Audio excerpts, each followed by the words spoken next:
got with the realtor. From there, we started putting out offers. It takes usually at least 30 offers to even get one accepted. Can you say that again? How many to one? Yeah. It takes at least 30 offers to get at least one accepted. There you go. So, for the people who are just trying to find their own single family home for themselves, right? Like, hey, guess what? It takes me 30 to get one accepted. And we're looking for distress. Yeah, we're not even looking at the same market.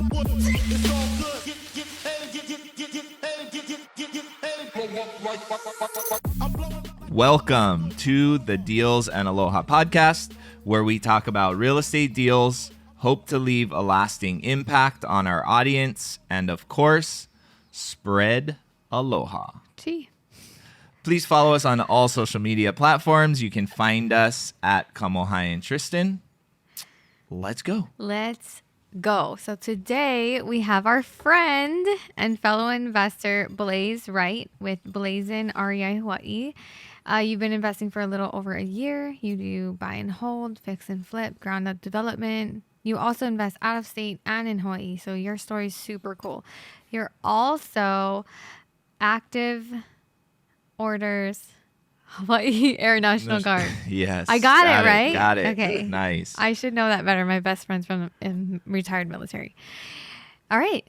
Let's go. How are you? Welcome, Bleys. Super stoked to have you on. Happy to be here. Yeah. There we go. Well, let's just jump in. How did you get into real estate?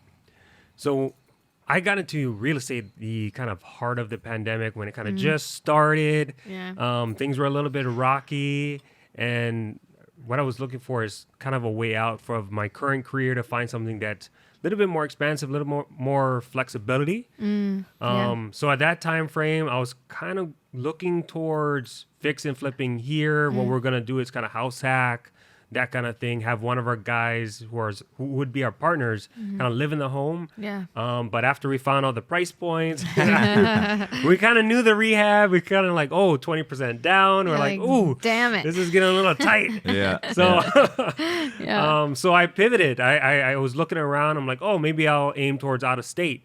And then my wife, Courtney, she knew CJ Khalil and Jasmine Khalil from the preschool where she was teaching at. So cool. She was an admin and a teacher there. So she's met him a handful of times, and he's always kind of out there. He's always little. Wait, so you're saying your wife really got you into real estate? My wife did get me into real estate. Well, I was trying to get into it before, but to get active, that's what cool. that was the launching point. My wife met CJ, who just constantly talks, which is awesome, right? Right. A lot of us are Portuguese, so we love talking. So he would bring it up often that he was buying out of state. So I told her, I'm interested in buying out of state. That's exactly what I want to do because that's the price point I'm looking at. That's the space where I was at. Right. So I hooked up with CJ kind of, again, during that pandemic time frame. And then from there, we had a meeting. I ended up going into his mentorship program. So I was one-on-one mentored by CJ for a year. Wow, super cool. Well, so what is the name of that program? It's WNN Properties. I'm also advisor for WNN. Nice. Now, I've completed the year. I advise 4 people with WNN. So nice. Cool. So like mentees. With mentees, yeah. Awesome. Yeah. What's the focus of that mentorship? Just out of state investing? So the focus of that mentorship is, out of state investing, using the BRRRR strategy in Kansas City, Missouri specifically. So. Okay, so for people that don't know, what is the BRRRR strategy? So the BRRRR strategy is buy, rehab, rent, refinance, and repeat. Yeah. So it's a great way to acquire rental properties at a lower price point where you build in that equity. And of course, through that rehab, through the buying at the right price point, and then you refinance all your money out. Yeah. No, if you get good deals, the BRRRR strategy is amazing. You can essentially get paid to buy houses if they're like slam dunk BRRRRs, right? Oh, yeah. Or leave very little, which is still amazing. Yeah. I mean, I think the cool thing too about BRRRRs is that you can duplicate it, and you can with the same amount of money buy a ton of houses, right? Like with the same chunk of money, just continuously pulling it out. from the refis. Right. That's a beautiful part of repeat. Yeah. Right. You just use that money again and again. Recycle. Yeah, you recycle the I love same it. money. Yeah. Okay, so you jumped full in with CJ, and was it just instant? You like spent some time with him and you just jumped into, like, what happened next? Next was market research. So a lot of people, I guess they kind of get this part wrong. They either jump the gun or they do too much market research where they don't do anything. Right. So the next part was kind of months of market research, months of learning. I didn't buy my first property until maybe like about the 5-month mark. Nice. Okay. Into my mentorship. So realistically, I was learning about the market, learning about the zip codes, what zip codes to buy in, different classifications of neighborhoods, all those types of things for that Kansas City market. Yeah. And then once I kind of figured that out a little bit, I started putting out offers. I had to build up a team. Of course, CJ has his realtors, but you want to have your own guys. Yeah. Totally. Yeah. You know, you don't want to, and then it's competing too. So you want to have your own people built up. So I built up my own little team with realtors, with other contacts over there. And again, that took months. I actually fell out of a few properties before I finally locked up my first one. Nice. I feel like there's a lot to unpack there. Yeah, I definitely have a question. Ask, yeah. Okay, what? so I noticed in the beginning, the first thing you did, right, where you were doing some research on your own, you wanted to potentially do fix and flip here in Hawaii. You realized, you know, that might not be the best strategy starting out.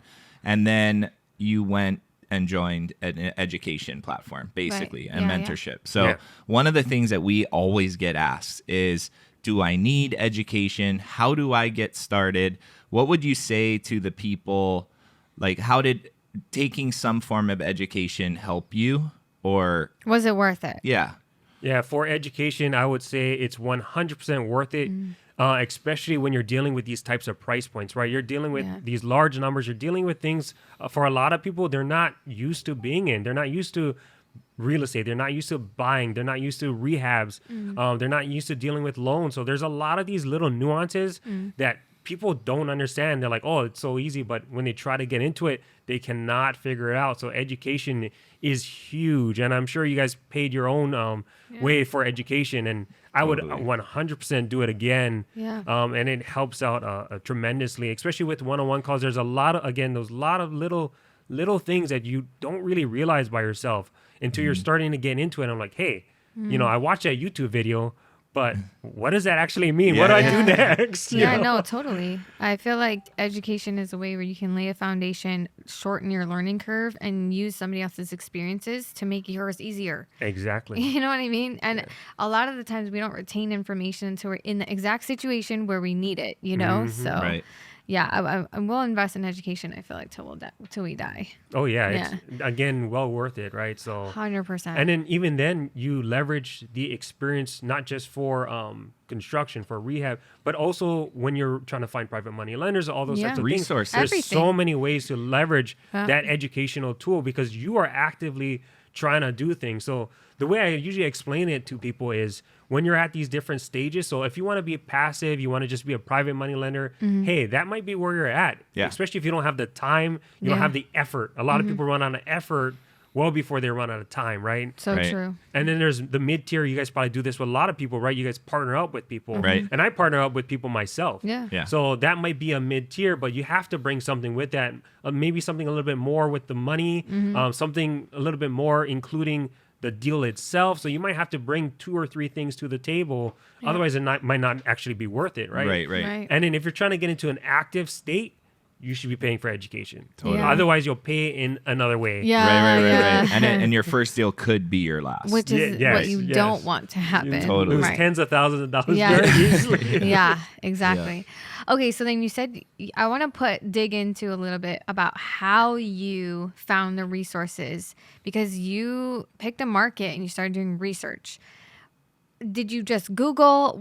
How did you find the connections that you found? Yeah, your team. that Yeah, you how built. did you build that to get you to a point where you felt confident and then started investing? Because you grew your portfolio. You're in Hawaii, but you didn't buy all your deals first in Hawaii. Yeah. So can you talk a little bit about that? Sure. So a little bit on team building. So the first thing your first part of your team is your realtor, right? So that's kind of how you get a little bit of your deal flow. Sometimes they'll have a little bit of off-market stuff. What I did was I joined these Facebook groups.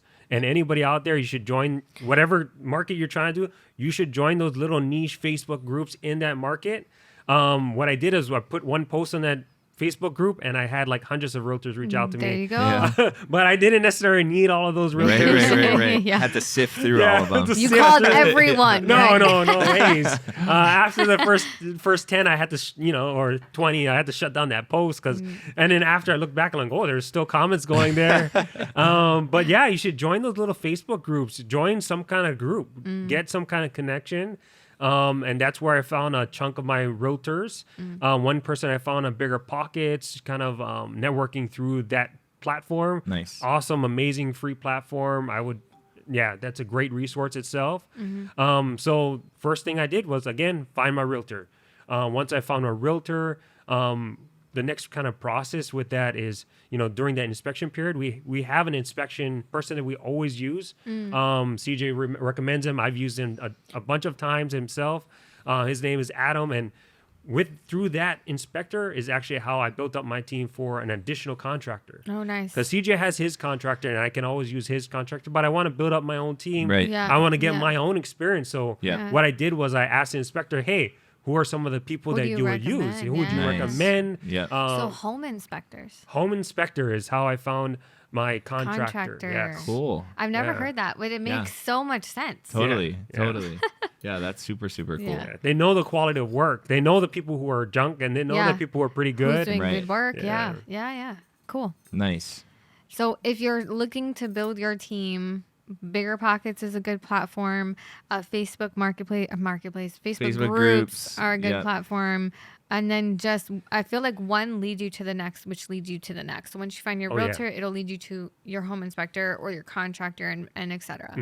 Love it. And then, of course, property managers. Right. Luckily, so a lot of these things, or a lot of, for me, since I was in an education program, I had fallbacks in case Yeah. my team didn't work, right? Right. Yeah. Or even additional leads from CJ, his realtors, Yeah. his, of course, property managers or vetted property managers that we always use, and general contractors. So it was a little bit easier for me, even though that I still built up my own team. I still had something reliable to fall back onto. And that made a huge difference mentally for me. Right? Yeah. Totally. Dude, I feel like that's just another benefit of being able to leverage resources through the fact that you were in that mentorship, right? Yeah. So, I mean, that's huge, right? Yeah, you had a safety net. Yeah. Yeah. 100%, which a lot of people don't, which is why education is super important.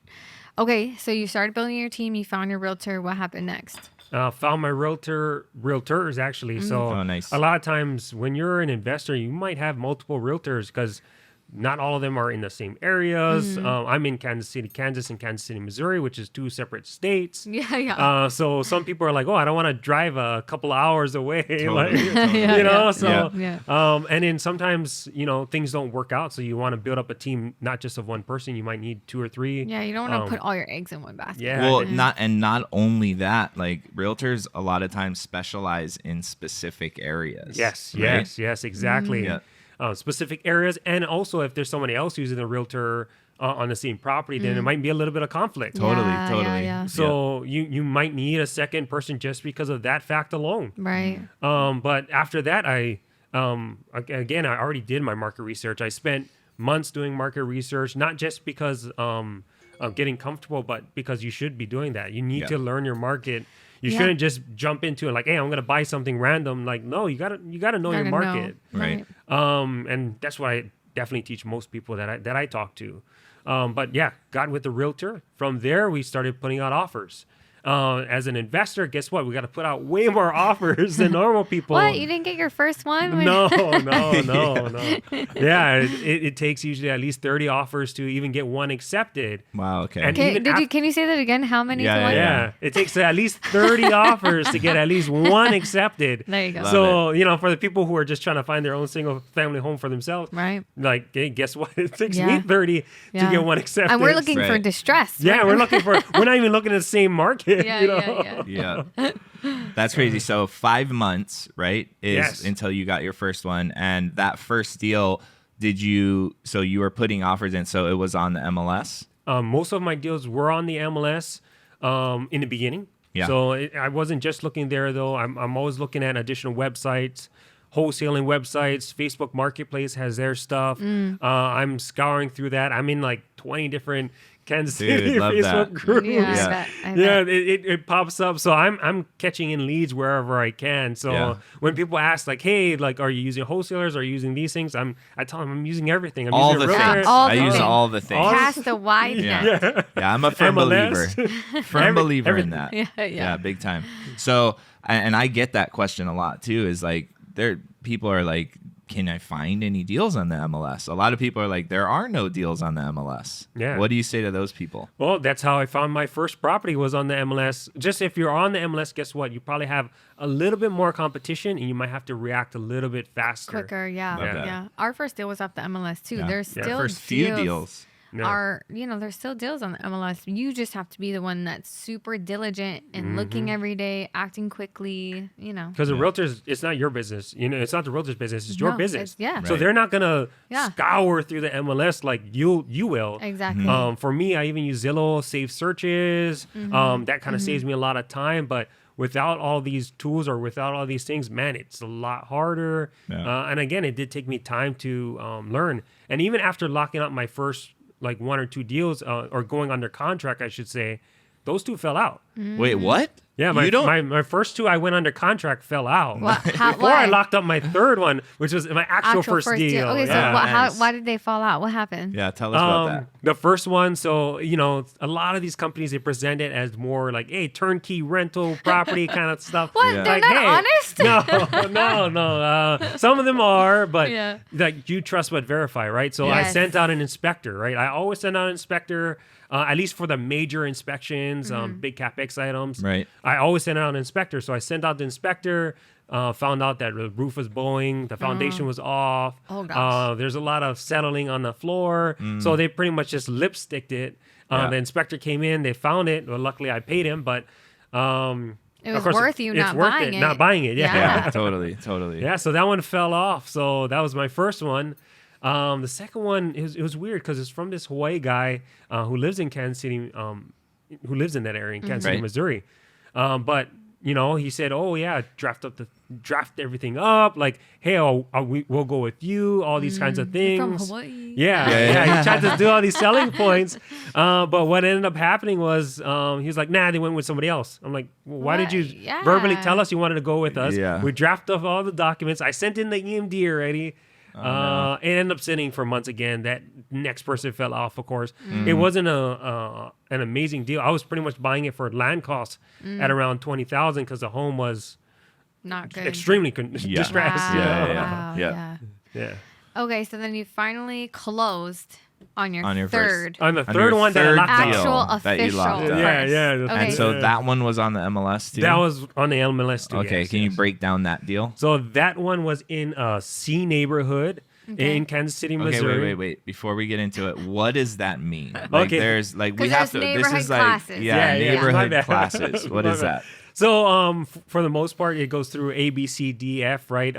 For the most part, what you're doing is you're looking at kind of school zones, crime rates, a mixture of things that are next to you. If there's like certain malls, certain things that are built up, and this kind of builds up the classification of that neighborhood. Okay. So a lot of times your A neighborhoods will have like the best schools. Right. There'll be, of course, the people also living there will be at a higher wage than most. So the average Yeah. wage is higher in Right, in the right. the different classes too.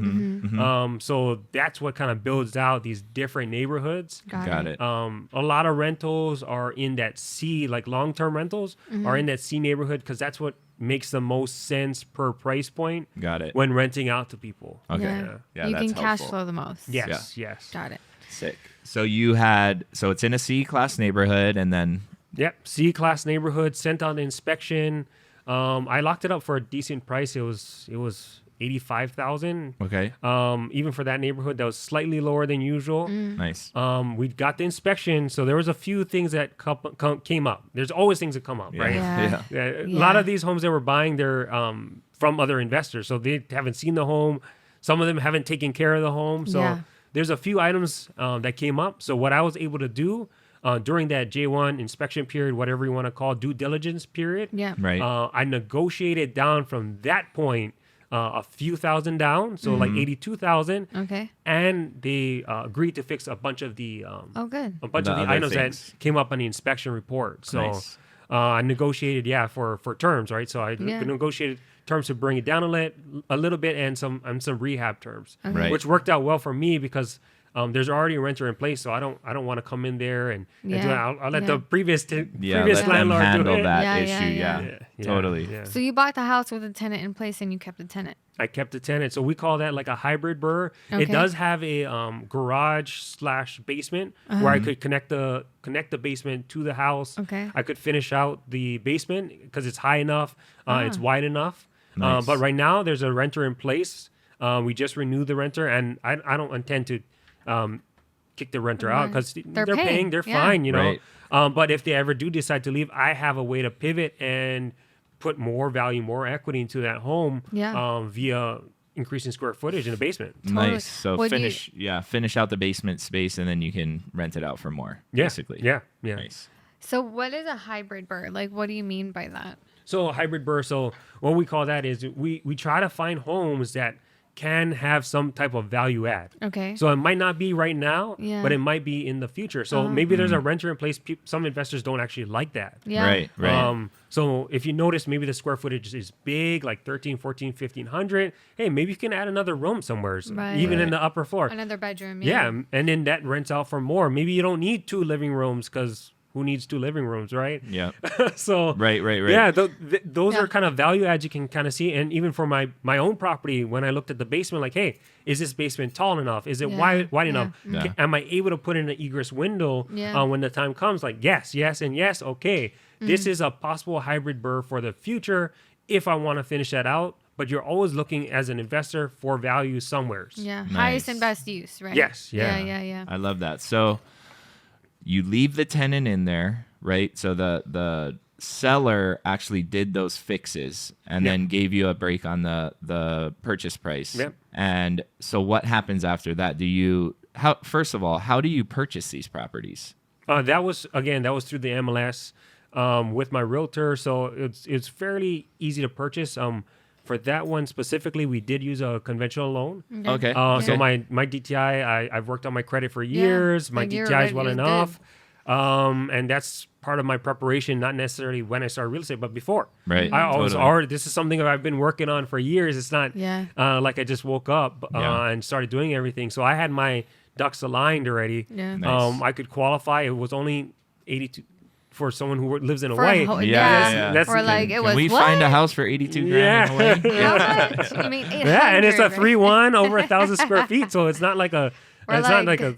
diamonds. We see diamonds. Yeah. So, I can easily qualify for that. And then the nice part for my DTI was strong enough. For that also, it already has a renter in place. So you can use the lease to offset your DTI. Yeah, Dude, nice. Yeah. Yeah, So yeah. I was able to pick that up on a conventional. And I was able to actually refinance that out on a conventional, pulling out more than what I put in there. What? Oh, wow. Yeah. That's crazy. Just because with the crazy market increase, Right, Yeah. right. the few little rehab things that we did fix up, Yeah. took out all the capex items when the next Nice. guy came in. Yeah. Oh, wow. That's yeah. super cool. So How you how pulled- long did that from the first one? Like you got it on conventional. How long till you refied? I kind of was maybe like I was timing the market since I'm still in that space. Yeah. So at about maybe like 7-8 months, I noticed, hey, these homes are worth a lot more now. Now's Yeah, the yeah, time, yeah. and So- interest rates are low. Yeah, and interest rates are still low. Yeah. So I picked it up for 82, but I refinanced it and it appraised at 124,000. Wow. Dude. So That's crazy. And Yeah. you did nothing to it. I mean, the seller did something. the seller did something. I mean, I did some routine maintenance, but that's about it. Yeah. Yeah. So- that's amazing. Nice. Okay, so how many doors after that one? You're like, first- I want to buy 100. Yeah. So the third one became your first one Yeah, that you locked yeah. up. Like, how soon did you get your next deal? And then what did that look like moving forward? I got my next deal like 2-3 weeks later. No way. Okay. So you There are, wasn't that like- much time Yeah. in between. Once I was in escrow on the first one, like, hey, I showed somebody like, hey, look, we can rent this out for this much. I only bought it for $82,000. Like, Right. like this is way better than the cap rate or numbers we can get in Hawaii. Yeah, Right. totally. Right. Totally. And it's way cheaper. So, Yeah. me and another partner, we were like, while that was in escrow, we went into another one. So, Nice. yeah. Nice. Okay, so how many doors do you have in Kansas City, Kansas, and Kansas City, Missouri? So for me, all my stuff is on the Missouri side, but Okay. I'm actively looking at both, just because Kansas City goes through both sides. Right. Yeah. Right. So I'm always actively looking at both. Missouri is a little bit more landlord friendly. So I kind of favor that side. But Kansas City, since it's not as landlord friendly, there are some areas that are a little nicer. So you just got to have a good balance with everything. But from that one, I actually have things. It's kind of weird because my second property, it's a non-conforming duplex, so it has one of those mother-in-law suites or basement suites. Yep. Yep. So I actually rented out the top and the bottom with the second nice. one. You got two doors in one. Yeah, to have a higher return rate. So Right. that's what I did with the second one. Okay. The third one was kind of a BRRRR into an STR. Nice. So Nice. the third one was just a big kind of clunky house, over 2,000 square feet. But guess what? The more rooms you can have for an STR, you can, The more you get the per more you night. get per night. Yeah, Yeah. the So better it is, the yeah. bigger families can come in. It's harder to find. So it's a big clunky house, but hey, perfect for me. I'll take that big clunky house. Totally. That can get to the stadium fairly easy. Kansas City, Missouri is where Nice. the Kansas City Chiefs are. There you go. Like, Arrowhead Stadium's right, get on the road right there, get to the stadium. It's a good spot. Yeah, so I was like, I'll take it. But most people wouldn't see value in that. 'cause Right. Right. Right. It's right, in this right. and it's in this weird area. They don't actually want to be over there. Yeah. But it's an odd size.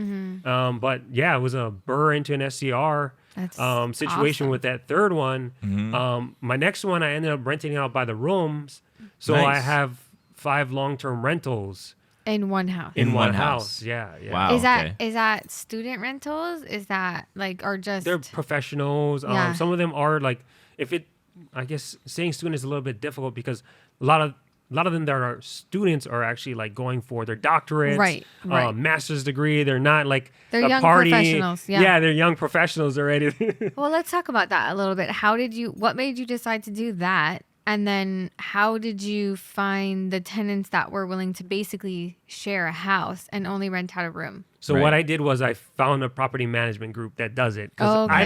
I don't manage anything myself. I don't plan on managing anything myself. Yeah. You're like, send me the check. Yeah, Yeah. Send me the check. That's why I hire you guys. Yeah. Like, Right. you guys are charging me this much.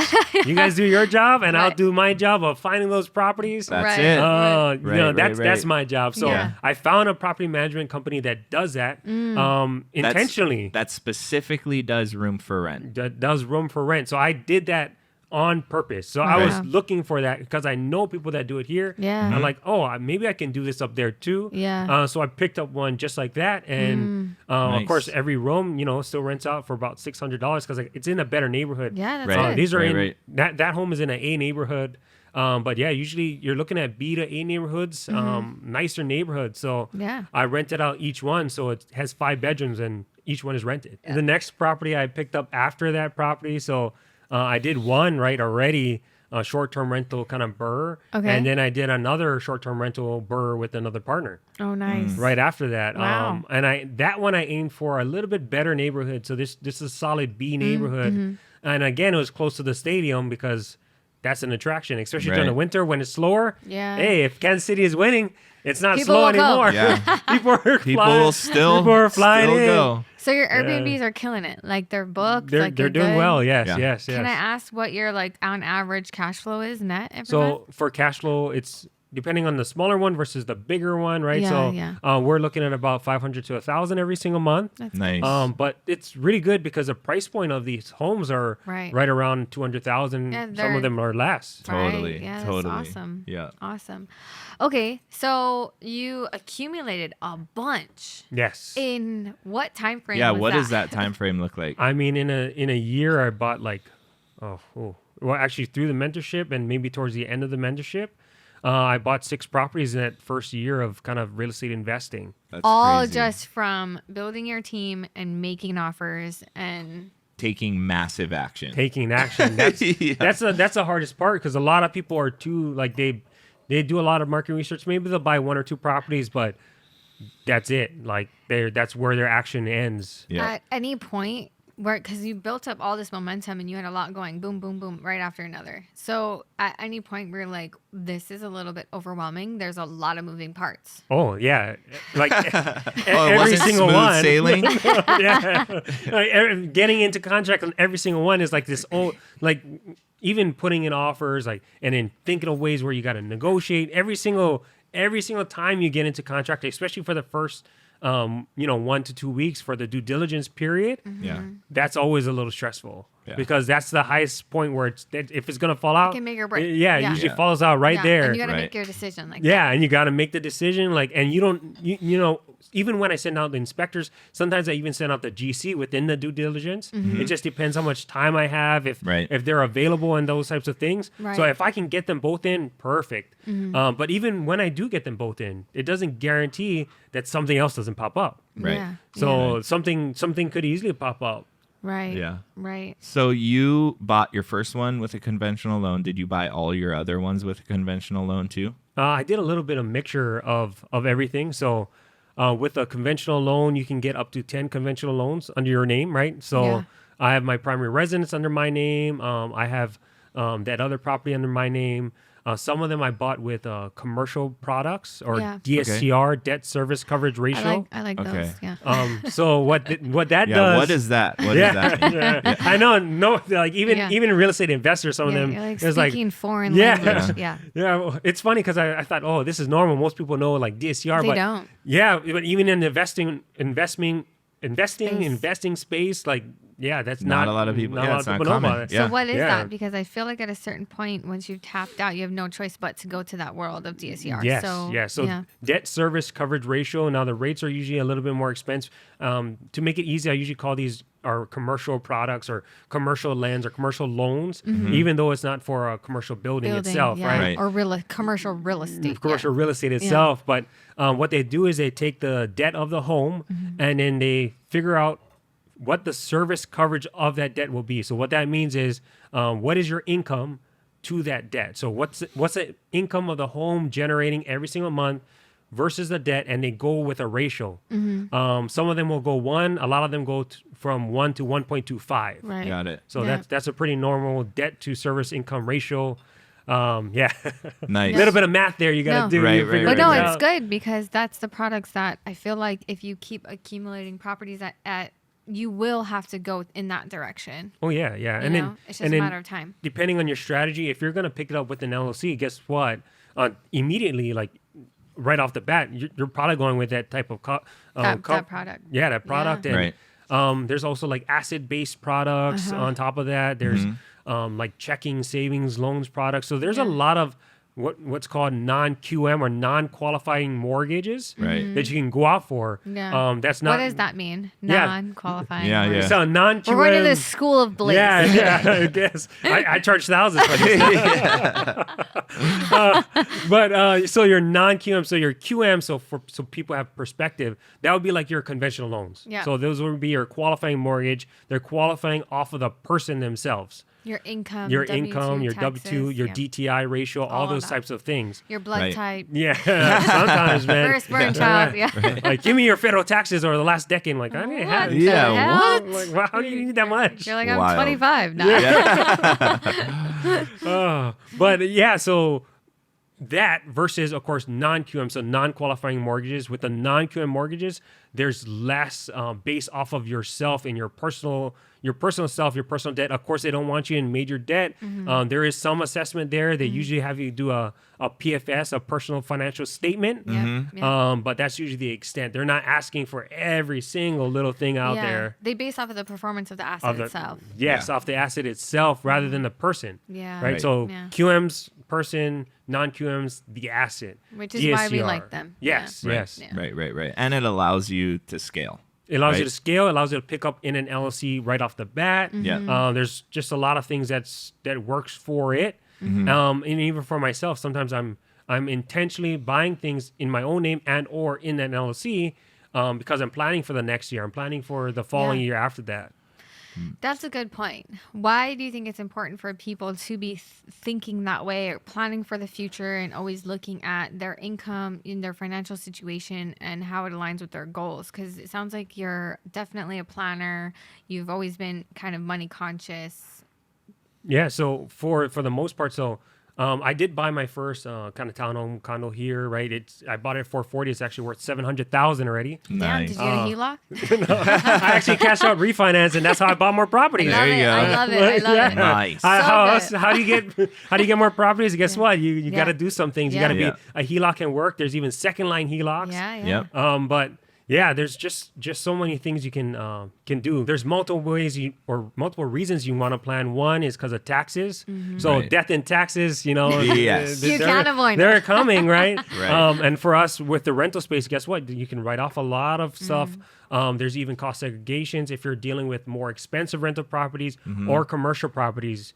So that's a way to depreciate assets a lot quicker. Yeah. More write-offs, right? Yeah. So that's one of the reasons taxes wise. And also with the taxes wise, if you're trying to make your DTI a little bit more, a little bit less, that all incorporates together. Right. That works with your taxes. Yeah. For a lot of these loans, so conventional loans, they can use leases to qualify you. Yeah. Right. But they can also use the tax returns for the following year, and that's what they prefer to do. Wow, okay. So it makes it easier for you to qualify for conventional loans. For a VA loan, they actually require 2 years. So you have to plan 2 years in advance. Wow, okay. Wow. And from those businesses and that income or something that you picked up under my personal name, Yeah. it had to have been 2 years Before. before I went for the VA loan. So Got it. that's within 2 tax seasons before, right? Yeah. Yeah. Yeah. So it sounds like it's just always on front of mind for you. Yeah, Thinking forward. You have to Yeah. think forward. Even for me right now, I'm a little bit more active rather than passive. So I'm more active towards flips, ground up construction right now.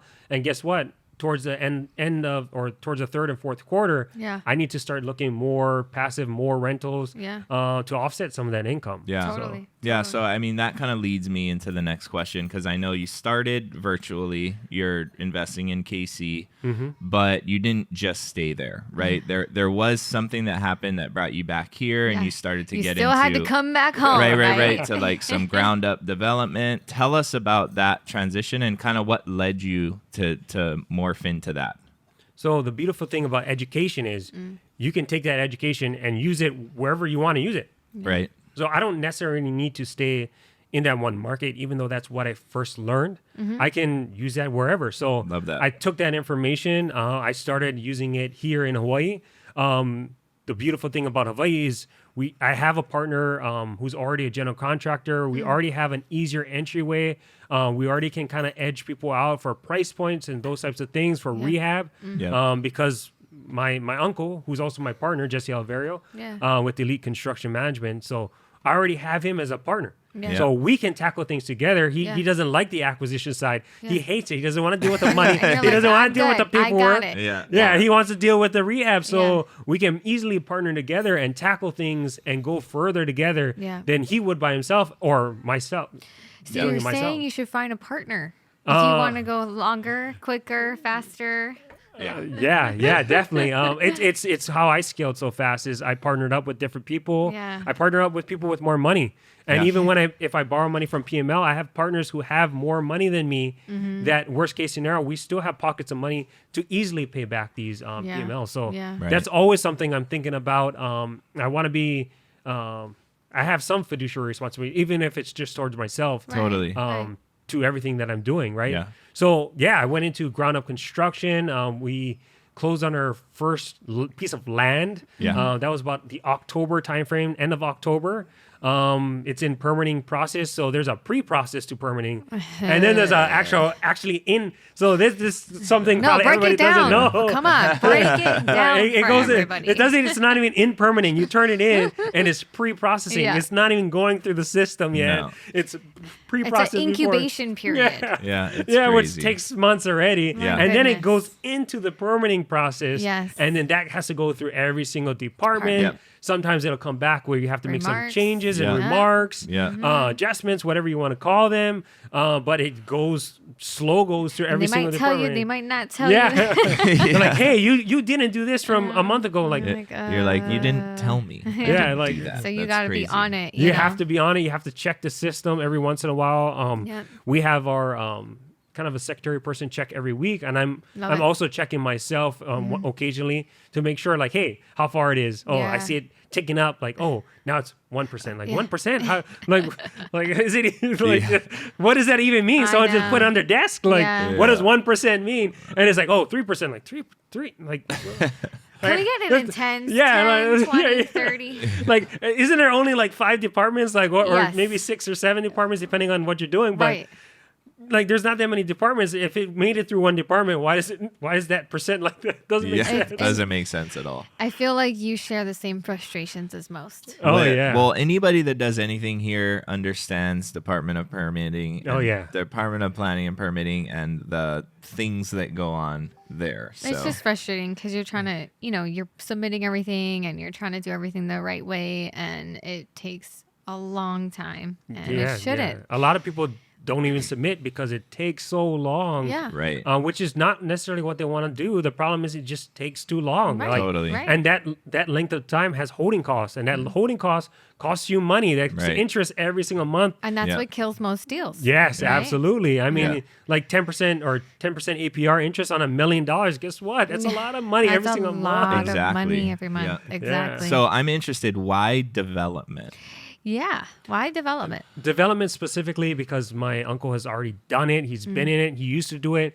And the margins are just significantly better. Got it. So if I was kind of doing what you guys and actively kind of getting your own SEO, PPCs, all those types of things, Yeah. that would make more sense. I could attack that way Yeah. and find more flips to do. Right.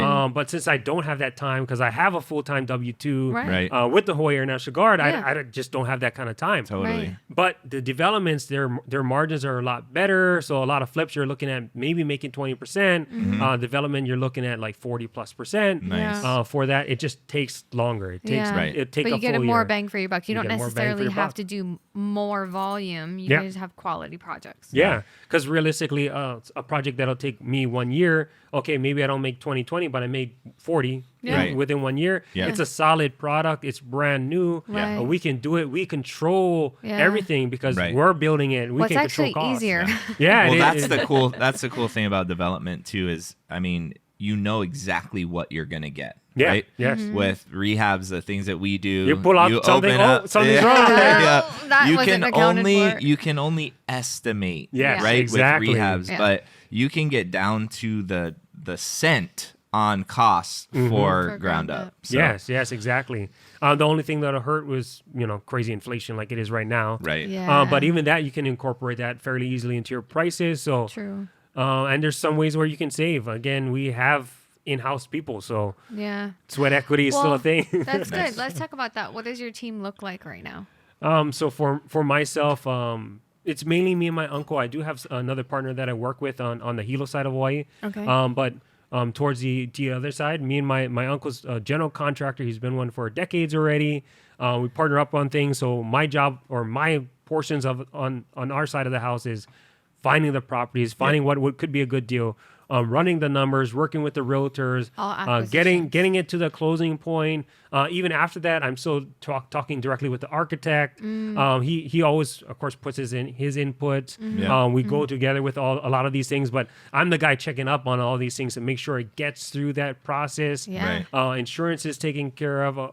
Regular payments every single month is taken care Right, of. right. HOAs are taken care of. So these are all things that takes time and effort. A Yeah. lot of time. Until you can't even, not even building yet. You still Right. gotta pay all, like you got utilities off of, you're not using any waters, But you but you got still have- utilities You because there's a gotta- meter Yeah. or something. Yeah. You're still have to pay for $20 it. a month. Right. Yeah, you still have to pay for all these things. But until you're actually in it, like, oh yeah, I got to pay for this, I got to pay for this, I got to account for this, and you see it every single month. You itemize everything. But yeah, these are things that still take time and effort even before you start building. Yeah. And Yeah. then once we start building, I'm going to still check up on his timelines, kind of be like I'm his Yeah. client and those Yeah. types of things. And then he's going to just take it from there. Yeah. Nice. He's a PM, he's a GC. Love it. I'm just going to be the guy checking up checking in if we're hitting our Making time sure points. we're on track. Yeah, and then Yeah. we still have some draw schedules because we work with hard money lenders, right? Yeah, yeah. So with draw schedules, you need to submit like, hey, you can't just do the whole project unless you're funding it out of your own pocket. Right. You have to submit for a draw schedule Yep. for them to pay you out. Yeah. So at a certain increment, like, hey, are we on this Yeah. increment? Can I get money yet? Yeah, Yeah. like we can reimburse ourselves for Yeah. the amount of money we already put into it. Right. So these are all things that have to be accounted throughout the whole project. Right. And it takes a lot. It takes a lot of effort. There's Nice. a lot of moving parts Yes, at any yeah. given time. So how many projects do you have in Hawaii right now? So in Hawaii right now, I have 2 on the kind of the Kona side of, one in Waikoloa, one in Hokulele, which Those is are a little both bit. Ground up. Those are both ground up Nice. construction projects. Yep. The first one's kind of slightly customized spec home. It didn't meet my criteria, the spec home itself, so we customized it to be a little bit bigger. Okay. Because that's where our the best price point was. Right. So That's Yeah, how you're yeah. going to hit your ARV. that's how we're going to hit our ARV. Yeah. So we had to make it a little bit bigger. Yeah. The next one was a luxury build. It's going to be worth a lot of money. It's going to have all the bells and whistles, Yeah. which I'm really excited about. Yeah. It's going to have the nice pool, the Or stucco can we do a deals outside. and Aloha Nice. out there? I know. We got to fly up. Maybe I'm definitely gonna we're definitely gonna celebrate in that house. That- We got yeah. the ARV back. I'm not gonna bring up that number, but man, it was amazing. Yeah. So the appraisal came out, and we're like, oh, this is a huge home run. Yeah. Yeah, that's like- awesome. like we're- Appraisal comeback's amazing. That's a celebration. Yeah, in itself. yeah. I know, The appraisal, right? the appraisal came back, and we're like, oh, Wait a sec. that's a higher than I was expecting. That's a lot more than I thought it was That's going a to be. cheers. That's Yeah, a coffee yeah, cheers. Yeah. Cheers. Cheers. I don't have this open yet, but but yeah, it's definitely a huge turning point. That appraisal, seeing how much it costs. I mean, that's probably a little bit of anxiety too, because we're often waiting for these appraisals to come back. Totally. Yes. And then, if it comes back low or high, some people can't qualify for Yeah. the loan, right? Yeah. Or maybe you have to put more money in as an investor itself. Yeah. But on the back end, people can't even buy the property, Right. Mm-hmm. Right. unless they have enough cash. Yeah. Yeah. So Appraisals So- can really make or break a deal. Oh, yeah. Even with refis too. Yes, I yes. mean, we just went through one where the appraiser was just ridiculous. I think it appraised at like 140. Yeah. Our 2 condos in Waikiki. okay. And I was like, that's ridiculous. He and I both knew it's ridiculous. Fought it, didn't win. I was like, I'm switching lenders altogether. Switch lender, yeah. So Yeah. I switched lenders, came back at 205. Yeah. Yeah. That happens. It Come was That happens. so crazy. You know, and Yeah. that's why appraisals are very important. You have to get good ones. They're not created all equal, but No, you don't have no. to accept them either. Right. You don't, yeah.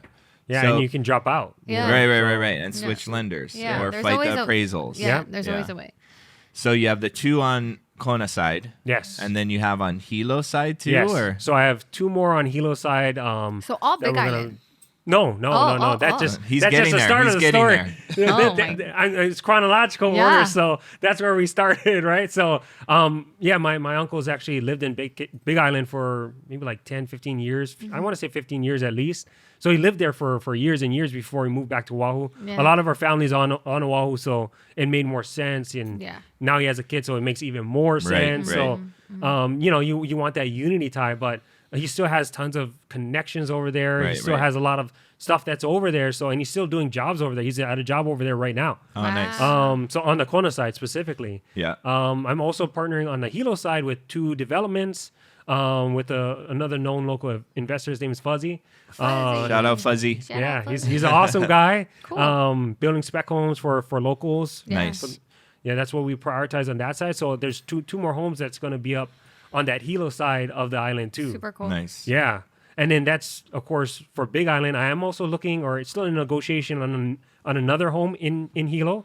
So I might be having a 5th one going through the escrow process in the next week or 2. But we'll see. exciting. Until it's there, it's not there yet. Manifest it. Yeah. We got to work through some extra numbers, but Yeah. I think it'll work. Yeah. Nice. And then Okay. on Oahu itself, so we have 1 ground up development that's going on in Makakilo. So on the heights of Okay. Makakilo, up more Yeah. towards the top, it's Yeah. kind of nicer area. Yeah. It's a beautiful view up Oh there. yeah, beautiful Yeah. view. So it's actually a really good location. But that one was also from a MLS deal that Okay. fell off. It expired. The whole listing expired just because the last group of people were on it and they were trying to close and they just couldn't close. Yeah. Wow. So I ended up closing with them. And yeah, I took that over, and they're willing to do it at a discount. So instead of the $650 they originally had it for, I got it for $580. Nice. Oh, nice. Which is where I needed it at anyway. Right, So right. I got it at the price point I needed it at. And I kind of went creative that way. I told them, hey, I can go hard money in cash at this number, at that 580 number, or are you willing to seller finance for that $650? Yeah. Right. So he wanted the cash, so we went with the 580 offer. Nice. You Love that. offered options. Presented options. Yeah, options. that's always a good Options thing. works. And the beautiful thing with that is I had my classmate and friend, Logan Flores, who's a realtor here. But he knew how to offer that. Not cool. some of the other realtors that I was working with, they didn't know how to explain that to a point, because he's also done seller finance. He's done creative deals before. Yeah. Nice. So he knew in a way how to explain it to them in a way that would make sense. Yeah, Right, that was right, simple right. and easy to understand. Yes, Yes. exactly. So But that's the beauty of creative finance is you can offer multiple strategies, and it's even better if your realtor understands creative strategies and is partnering on your side, to solve a problem for the seller. Yeah, because I mean, a lot of times most realtors don't, right? Yeah, Like, they don't. They don't know. understand that. They So- don't take the education to understand it either. Right. Yeah, So they're yeah. not able to explain it to a seller. And when you do find a realtor like your friend, I mean, those are the ones you want to hang on to. Totally. Yeah, Oh, big yeah. time. So Totally. that made a big difference on getting that property at the right price point, because we offered, hey, we have the higher price point if you seller finance. You give us terms, If right? you give us some terms, Yeah. so some seller carryback. Yeah. But if you want cash or you want our commercial lend, we're at this price point, and Right. that's where we got it at, Yeah. which Nice. is perfect. That's exactly what we wanted him for anyway. Yeah. Right. So it worked out, and it worked out for them because they were okay with that. Right. So you're also in escrow on another one down here, right? Yeah, so I should be closing on a fixed. Damn, dude, you got a lot going on. Yeah, I got a bunch of things going on. I got a bunch of projects going on. But I have a fix and flip. We're trying to close on today, so I Oh, probably today? Yeah. Yeah. It was. I got the clear to close, and Nice. I probably will. I still got to schedule out meeting Yeah. with the, Yeah. the notary, but it's supposed to be today. We're supposed to Nice. sign today, There you Nice. go. and figure all that out. So. We finally got the clear to close. There was a handful of things. There's some title issues, those types of things. Those are normal things we deal with as investors, Totally. right? Right. And even though the escrow officer kind of handled most of it, there's still some information that the realtor on that side had to get from the seller. So Yeah. Yeah. There's a It was lot a of moving process. parts during escrow too, man. yeah, it's a process, Right. Like it's not just like, oh, sit it. If you're sitting it, set it and forget it. No. Something's No, gonna no, go no, wrong. no. It's very It's- active. It's Yeah. never set it and forget yeah, it. Like I- literally this morning we got a text from an escrow that we're in where they need another couple weeks because of some A easement. title issue, yeah. Yeah, Because yeah. they Title need more issue. time to work on the prelim because of an easement. Yeah. So Yeah. there's a lot of things that happen during escrow. But if you're not following up, almost like daily, things could get missed and you could lose the deal, right? Because you're not Yeah, in compliance you could with your definitely lose your contract Totally. or you name it. But So I do it like every few days. But yes, if you're not following up, so someone's like, yeah, I'm in escrow. I'm just waiting for my lender. One of Don't- my mentees. don't I'm wait. just waiting for my lender, waiting for the escrow officer. I'm like, no. You're like, You need to call him You now. need to call them. you Like, saying this you're is- waiting is like a swear word. Yeah, don't. In real estate, you have to be proactive. Yeah, you and have not to. reactive. Yes, right? yes. Reactivity. And then they'll is just too blame late. each other. That's why Yes. the lender will be like, Exactly. "Oh, it's the escrow officer's fault. They didn't get me this." Or like, well, you guys probably both weren't doing your jobs, Yeah. but okay. Yeah. Yeah. No, and then it's always good to have something in writing, right? Send Yes, the email, and then yes. if they don't respond to an email, you pick up the dang phone. Yeah, Like, pick up the phone or text Yeah. in and call. and then make sure I'm infamous for texting and calling. So Yeah. you're like, hey, I'm gonna call you, and then call right away. Well, I text him my problem, and then I call them right after, like, "Hey, did you get my Did text?" you get my text? Yeah, and I just sent it 30 seconds ago. I just sent it. Blaze, relax. Yeah. It's so funny. Yeah, that's so But- funny. well, that's because as a real estate investor, man, you've dealt with it enough where like, hey, this No. needs to be fixed, and Yeah. we're gonna fix this Totally. right now. Yeah. Totally. And a super good tip is making sure your lenders are talking to your escrow Yes, officers yes, and yes. start From the that beginning. process From the beginning, early. yes. From the beginning, make that connection and make Yeah. sure they're in communication with each Because the last thing you need is for escrow to get held up because they didn't get over all of their things and docs and Yeah. Yes. Lenders didn't send conditions over on time, and it's like all last minute. So Yeah. I feel like almost everything's always all last minute, especially it when you're always investing. feels like that. I No swear, matter it's what. like That's what brings that anxiety, dude, it's right? the most So- stressful part. I'm telling you. Well, I feel like investors are a glutton for punishment because Yeah, we were yeah. like, oh, yeah, I got through that one. Let's do it again. Let's do it again. Yeah, we must be, right? Yeah, because every single one is like, okay, you got to get this, and this. Like, wait, I just checked up with you like last week. Yeah. Where did all these things pop Yeah, up from? yeah. Like- No, they're ready for you now, right? So it's like, hurry up, jump. Well, I mean, you got a lot going on. So I think a lot of what I want to know is how are you going to manage it all? Because you have kids, you have a wife, A you full-time have a job. Full-time job. Like, Yeah. what? I take college courses once in a while, so I'm actually finishing up You're my an advisor. Yes, I'm you're an a advisor. You have You're a mentor. mentees. So like, Yeah. how are you going to not go into the loony bin? So currently, how I handle all the craziness is it's mainly me. Luckily, on some of these other jobs, I partnered up with a little bit more people. So that's how I'm offsetting some of the craziness there.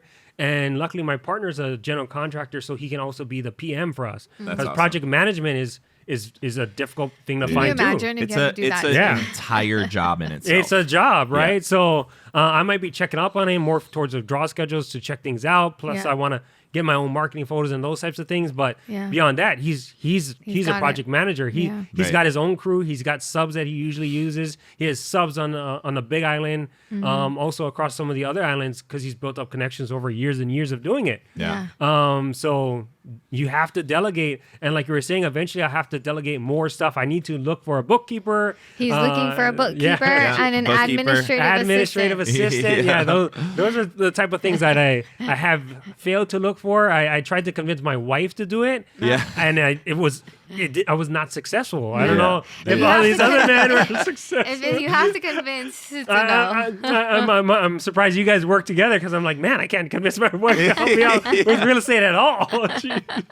But so she takes care of the family, so we Yeah. balance it out in some way. Totally. way, I'm shape, sure or your wife form. is super supportive, so it allows you to yes, do all To of do all the these things. Exactly, All your exactly. crazy ideas. Yeah, all my and- crazy ideas. Me running numbers at 4:00 in the morning, like Yeah. she's sleeping a lot earlier, right? Yeah. So Yeah. she can wake up to do stuff with the kids, Right, But right, while right. I'm like, Yeah. typing away, kind of running, Wait. crunching numbers. That's good. You have to have a supportive spouse, though. Can you Oh, yeah. imagine if you didn't? Oh, you yeah, know? yeah, Like, yeah. oh, man. I've heard of some investors who their spouse wasn't supportive. Yeah. Like, oh, I need to stop now because my Yeah. spouse doesn't want me to buy another property. I'm like, Yeah. you guys have money sitting. Like, Yeah. this doesn't make any sense. She Yeah. sees the big vision. She sees how it's going to benefit your life. you Yeah, know? yeah, So- exactly. Well, all your lives, right? yeah, And your yeah. kids. And my yeah, kids. so I have that's- 2 kids, so Yeah. Yeah. they Crazy. need to be supportive. Eventually, they're going to college. Hopefully, I don't know. Yeah. Which they're very well behaved. They're in the back. You wouldn't even know. Yeah, Oh, you yeah, don't even know they're yeah. here. That's Yeah. awesome. Okay, so we're winding down right now. We have These are the good questions. yeah the good Oh, questions. the good questions. I don't know about So that. I'll ask them together, but you answer them separately. What has been the biggest challenge that you've had to overcome, and what is the biggest success this far in your journey? Okay, I think the biggest challenge that I had to overcome was constantly falling out, constantly getting denied, constantly because you're a real estate investor. Oh, so good. Yes, Like I love this one. that's a huge challenge because you're going to be Rejection. rejected time and time and time again, More than you're accepted. more than you're accepted by far. Yeah. And that is a huge challenge because it takes you a little bit out of your ego, right? Every time it's like, wait, this was a solid offer, or like, hey, wait, what's going on? Maybe my numbers are wrong, Right. and you kind of question yourself.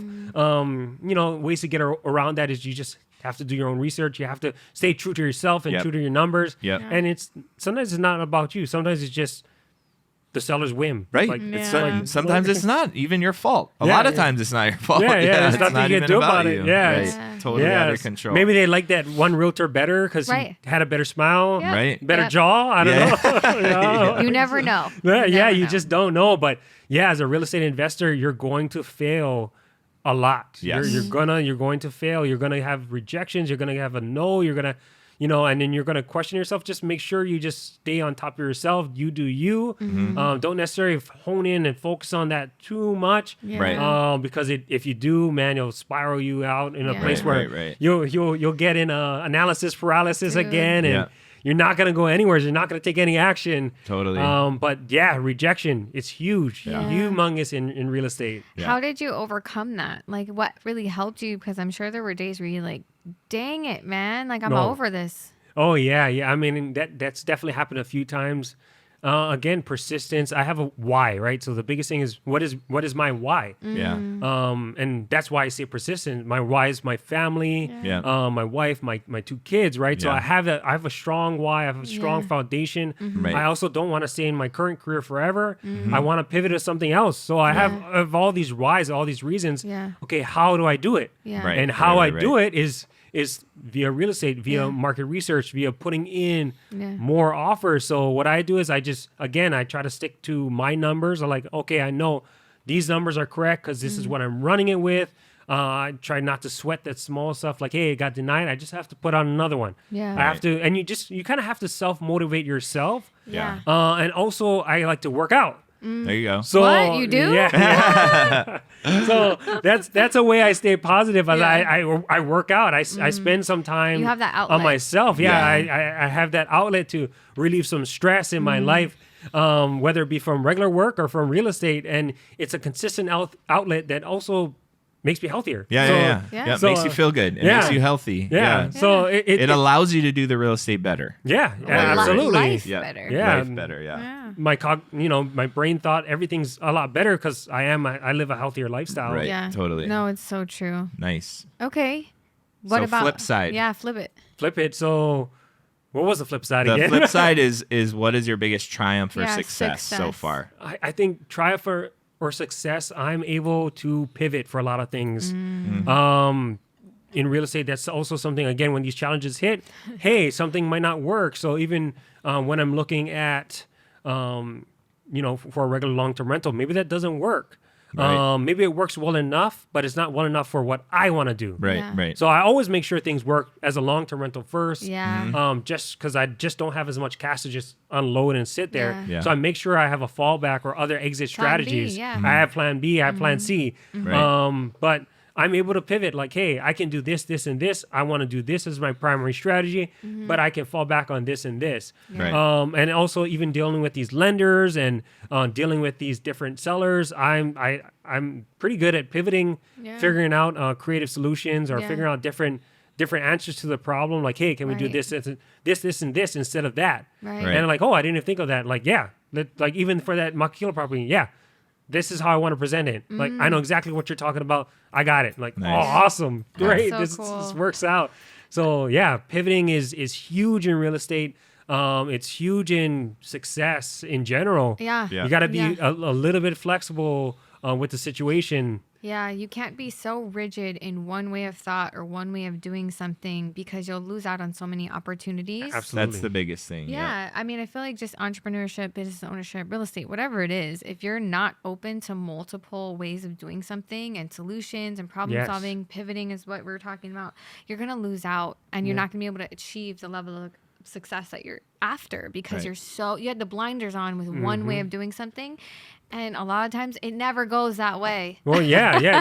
Just like for these lenders, right? So a lot of people, oh, I can only do the BRRRR strategy. Well, I want to just go conventional. Oh, I want to just go cash into a conventional. Right. But there's also DSGRs. There's also all these other non-QM products. Yeah. But these Yeah. there's also PML, private money lending. But there's all these different avenues. Like, hey, what will work for this situation? Yeah. Right. Because not the same thing will not work in every situation. You might have to piece a few things like, oh, I'm going to do this, and this on this one. Yeah. Yeah. Because it's not always going to fit. Totally. The Right. puzzle's not always going to fit. Yeah. Yeah. And just because something doesn't work doesn't mean all things don't work, right? Like, Absolutely. that's exactly what we've been talking about this whole time. No, but- your job as an entrepreneur is to be a problem solver. Yes. Like That- that's really as yes. how simple as it is. Yes. Yeah. Yeah. Yeah. And you can't stay rigid. You have to pivot. Yeah. Like, Yeah. otherwise you're gotta not a be good profit flexible. solver. Exactly. Totally. Yeah. Totally. Yeah. What? Then we'll close with this. What? Well, first thing, where can people find you? Okay. Do you want Yes. to be found? Yeah. Where, I'm on a podcast. where can people find you? So primarily is on IG at Blazing REI Hawaii. I even have a link tree over there if the people want to check out some of the B&Bs I have. Nice. Also have a tour car on there and those types of things. You have Turo too? Yeah. I've done a lot of things. Nice. That's a whole nother rabbit hole. But yeah, it is. also on that link tree, there's a link to WN website because I'm an advisor with them. Right. And working with CJ Khalil directly, right? So Nice. they're all on top of that. Of course, if you look at my IG, even my Facebook has it too. Okay. But there's a link tree there. It has a lot of the things that they might be looking for, or even if they want to contact me, I have a little contact for them on that link. So Perfect. So Nice. find him Yeah. on Instagram. And I have to IG, say, yeah. you've been killing it on the Instagram. Yeah. We've noticed a difference over the last couple months. Yeah. Totally. You Good drop job. a lot of information. You're always on there. So Blazing REI Hawaii. Yes, Blazing REI Hawaii. Okay. Yes. Nice. And last. Wait. Oh, Before we ask the last question, I have one other thing. I know Okay. we have some time. A secret question. No, I mean, it's okay. So you've only been investing for a year and a half, Yes, right? yeah. Which is not a long time Dude, at you all. went from 0 to how many deals right now? Like 14, 15. Yeah, I even okay. have another SDR going to be set up another. in Arizona. More. He's So Right, Phoenix, right. Arizona. Like so you- I couldn't even talk about that. no. So you've been on a trajectory. It's like a rocket ship, right? It's Yeah. massive. Yeah. What I just because there's a lot of newer listeners here, right? Yeah. And they're trying to get started. You can be a very inspiring story for these new people. Like, And you're a local boy, right? Yeah, Right. yeah. I'm from Nanakuli. So yeah, from the west side. From the west side, I love yeah, that. yeah. You know. So, like, what do you attribute most to the reason why you've been so successful? Oh, such a good question. So, reason why I've been most successful is because I will try to find the answer. I will not just always ask. A lot of people, I even get this on my direct messages. I answer them or on Facebook or even phone calls, texts.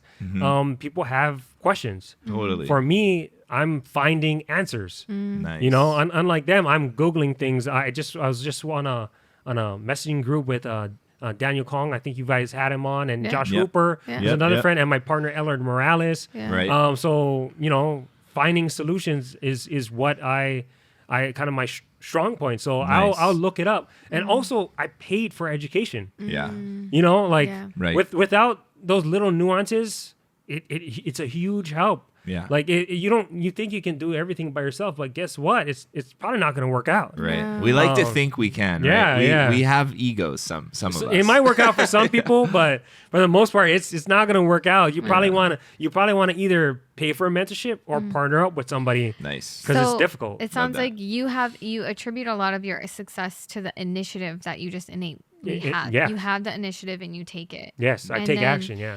And then you make connections with people, whether it's through mentorship or through partnerships. You're talking to people, you're making connections so that you can do business with them. Yes, and I guess another big thing is I'm full time into real estate. And when I say that, I mean it.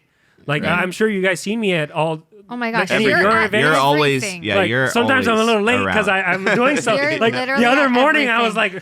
was like, oh, I got to make it to Deals in Love, but I gotta do this first. I had to do a bunch of paperwork. I had to set up a new LLC, and like, okay, now I can run over there. Yeah. But you know, there's all these things that you definitely have to do. But for me, I'm active in the space. I'm Yeah, you active are. on mastermind calls. Yeah. I'm active on WN. For their mastermind, we have Totally. our own mastermind Yeah. just for people who paid or in a group. Yeah. Right. I'm active on the sub 2 mastermind for the Right. people who are paid and who are in that group. Right. I try to go to as many meetups that will allow me to go to. Of course, Right. I have a family. I can't necessarily go to every Yeah. single Every one on the single one. weekends. Right, Right. right. I prioritize my family at those times. Yeah. Yep. we're the But same. you know, during the rest of the week or during other times, hey, my kids are going to be asleep anyway. So Yeah. if they have this thing at 8 o'clock, 9 o'clock, then Yeah. I'm going. Or if they have these other Zoom calls, I'm going to be on it. Yeah. But I'm active in the space. I'm Yeah. constantly talking about real estate investing. Yep. Even my partner, Ellard Morales, I work with him Yeah. full time. So with your the Hawaiian W2, cigar, you're talking about real estate Even in too. my W2, I'm talking about real estate. It's so active in my life. You know, there's Yeah. so you really do. If you want to be successful in real estate or anything, Yeah. you have to live, eat, breathe, Obsessed sleep. You have to with be it. obsessed with it. Yeah. You have Yes. to. Yeah. Yeah, I otherwise 100% agree. you're not gonna get anywhere. You Yeah. know? Well, if you're not all in, then you're all out. Yeah, It's not one yeah. or the other, you know? Yeah, And totally. that's what happens with the people in analysis paralysis is they're not all in. Yeah, they're not Right. all in. They're not in. They're Yeah. not going to every single thing that they can. They're not reading every single book they can. Right. They're not watching every video. They're not willing to pay for education. Yeah. Right. Like- Totally. Yeah. So last question. What impact do you want to leave with the audience? Oh, I forgot that. Like I don't remember seeing this question. Maybe I didn't make it to the bottom. Take your time. Take your like- time. Anything. I mean, that last thing that you just It was said kind of it. Yeah, was it was kind of really it. good. Like, Yeah, yeah. literally. It was really but good. I mean, What Blazeism do you want to leave? Oh, for I guess I'll go back to that last thing I said, but Yeah. One of the quotes that I like, of course, it's from this DJ/rave person. Scooter is his name. No And way. the quote You're is quoting somebody a rave this is guy. awesome. Yeah, yeah, Okay, yeah, pay yeah. attention. The Pay attention, rave- guys. Yeah, which is funny because I found this. It's like a '90s rave person, and I found it in high school. I'm like, hey, but the quote was, "It's nice to be important, but it's more important to be nice." Oh, so Yeah. good. Love that. Dude. Nice to be important, but it's more important to be nice. Yes, Love yes. that. Oh, so good. continue being like you guys are go givers. Yeah, Like yeah. if you're in this space, try to be a go giver because there's a lot of people that are awful people that are Yeah. not so good. Totally. They'll stab you in the back if they have a chance and Yeah. Yeah. and go around you or do whatever they need to do to Right. claw their way to the top. Yeah, yeah. But be a go giver. You Yeah. know, like go out there, help as you can, right? So I only have so much effort and time that I can give out. Yeah. Totally. But when I can, I try my best to go Yeah. out there and do that. So, Yeah. be a go-giver. Be like you guys, just constantly give back. Or even for myself in my community in Nanakuli, I also coach football. Right. So right. that takes hours of my day. But, Yeah. I'm also trying to better my community because that's how I see if I better my community. If I for most of the in Nanakuli, it's mainly Hawaiians, right? So Right. yeah, so Right, right. a lot of Native Hawaiians. It's in Hawaiian Homestead pretty much, right? And that's where I'm from. But Right. if I can better those community, if I can build them up, if I can show them a good example of what a man should be, Right. of what a good foundational man should be, I'm sure I make a huge impact on their life. Totally.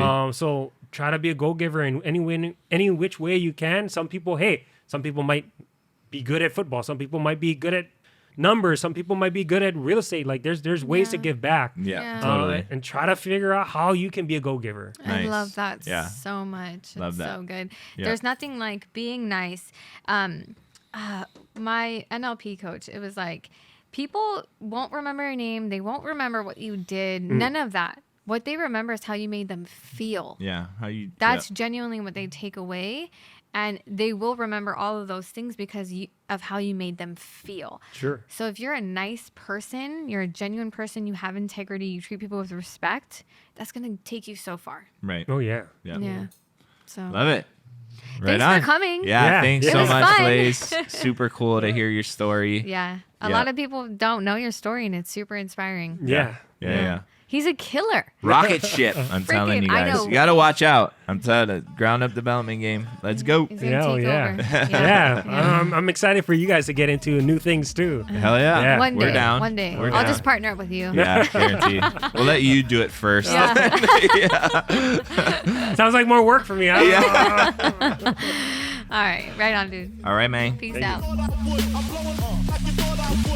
It's all good. Get paid, get paid, blow up like.